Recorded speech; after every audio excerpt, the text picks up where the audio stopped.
ফের বড়সড় দুর্ঘটনা এড়ালো ভারতীয় রেল। রবিবার সকালে মুর্শিদাবাদের ফারাক্কার খোদাবন্দপুর এলাকায় চলন্ত অবস্থায় বিচ্ছিন্ন হয়ে গেল একটি মালগাড়ির বেশ কয়েকটি বগি। এর ফলে জঙ্গিপুর থেকে ফারাক্কাগামী লাইনে দীর্ঘক্ষণ ট্রেন চলাচল বন্ধ থাকে। পরে রেলের আধিকারিকেরা ঘটনাস্থলে পৌঁছে মালগাড়ির ইঞ্জিনটিকে আবার পেছনের দিকে নিয়ে খুলে যাওয়া বগিগুলোর সাথে ইঞ্জিনের সাথে যুক্ত বগিগুলো জোড়া লাগিয়ে মালগাড়িটি ফারাক্কার দিকে রওনা করেন। তারপর ওই লাইন দিয়ে যাত্রীবাহী ট্রেন স্বাভাবিকভাবে চলাচল শুরু হয়।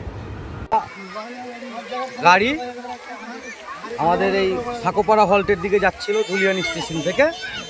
এই যাওয়ার পথে খোদাবন্দপুরের সামনে আমাদের হঠাৎ করে অর্ধেক বগিগুলো চলে গেছে একদিকে সাকোপাড়া হল্টের দিকে, আর একদিকে খোদাবন্দপুরের সামনে এই ট্রেনের মোটামুটি 10-15টা বগি দাঁড়িয়ে গেছে। মানে কানেকশন ছিন্ন হয়ে গেছে, আলাদা আলাদা ভাগ হয়ে গেছে। যাক, আশেপাশের চায়ের দোকানদারগুলো সব সতর্ক ছিল বলে কোনো দুর্ঘটনা ঘটেনি। একটা বড় কিছু হয়তো ঘটলেও ঘটতে পারত। আল্লাহ যা করেছেন ভালো করেছেন। রেলের আধিকারিকরা নিশ্চয় ব্যবস্থা নিবে দ্রুত, তাহলে ট্রেন চলাচল স্বাভাবিক হবে।